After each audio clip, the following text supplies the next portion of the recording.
Good afternoon, everybody. As always, my name is JC, and welcome to my channel, Everyman's Thoughts. In today's video, I'm going to take a look at the new images just released by Entertainment Weekly. I will have a link to the original article in the description below. However, the article itself is not much more than a fluff piece, so I'm going to concentrate on the new images. So with that, let's get started. The first new image we have is Moiraine in the center with her warder Lan, and then the Emond's Field 5. If you inspect the photo description, however, it says Wheel of Time Season 1, Episode 6, Meadow, Waygate. Moiraine arrives at the Waygate, met by Loial and the others. Who is the dragon?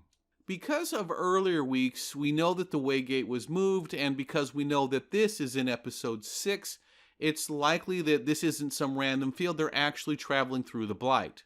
So now that we've got that, let's take a look at the costumes.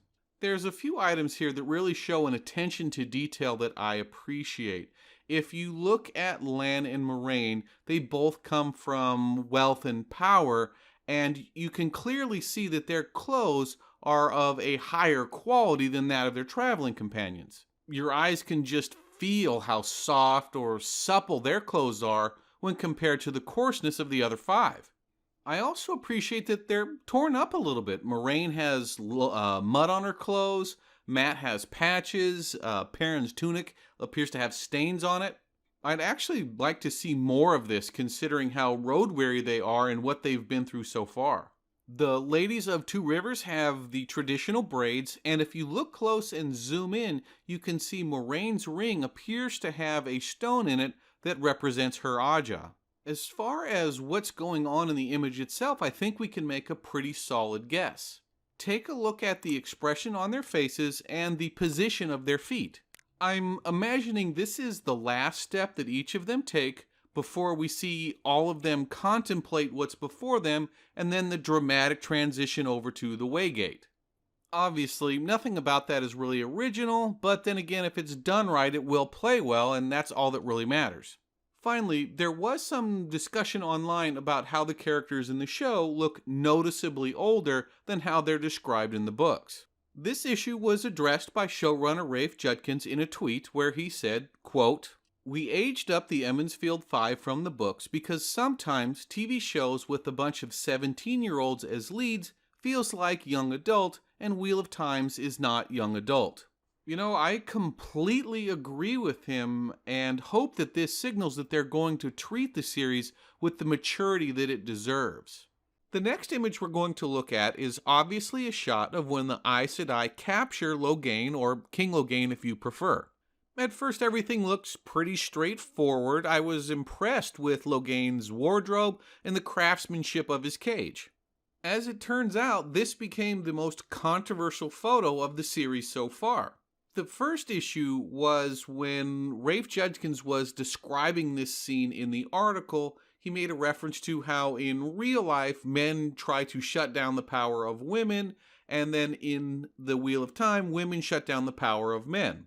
I didn't find what he said particularly controversial, but I am going to say I think it was a mistake. It was awkwardly worded, but more importantly, completely unnecessary. There would be no reason to reference real-world issues while you're explaining this scene. Regardless of how you feel about these issues, this became a completely avoidable negative distraction and helped feed the collective stupidity otherwise known as Twitter. Speaking of Twitter, the next issue that made the rounds was the fact that the Aes Sedai are all wearing pants, which of course is a deviation from the books. So now you have the Aes Sedai wearing pants feeding into the first issue of women shutting down men and making people ask, well, is this whole thing going woke? What's going on?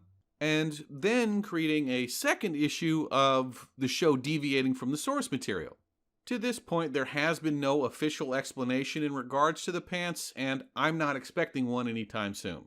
Finally, the description on the photo reads Wheel of Time Season 1 Episode 3.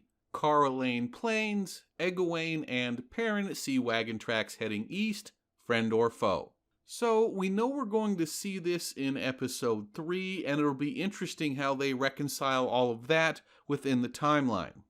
Speaking of timeline, we'll use that to segue into the third and by far least interesting picture of the four. I'm going to read the image description because that's where the only interesting talking point resides. It reads as follows. Wheel of Time, Season 1, Episode 1, Mountain Range. Egwene joins Rand. He knows what she is going to do. So, very first episode, and he knows what she is going to do. Given that they're sitting alone and she has to make a choice, I'm guessing they have accelerated the time frame for their personal relationship. Because of some of the other options available to her, this would put her in the classic position of pursue her life or pursue their life. I actually do like the idea of bringing that relationship into the story earlier than it does in the books. And without getting into any spoilers, I hope that her decision is the very last scene of the first episode. So with that, we're moving on to the fourth and final image, which is also my favorite. I'm going to go straight to the photo description. Wheel of Time, Season 1, Episode 2, Shadar Logoth Ruins, Temple, Lan. With Moiraine exits Temple and races down the street on his warhorse. If you follow my previous videos, then you know just how much I wanted to see Shadar Logoth. I don't know how you could look at that masonry and architecture and not have it stir your interest, particularly with that cool blue lighting effect. In the article, Rafe talks about the fact that they did spend a lot of money to build that set, even though Shadar Logoth only gets about 15 minutes of screen time.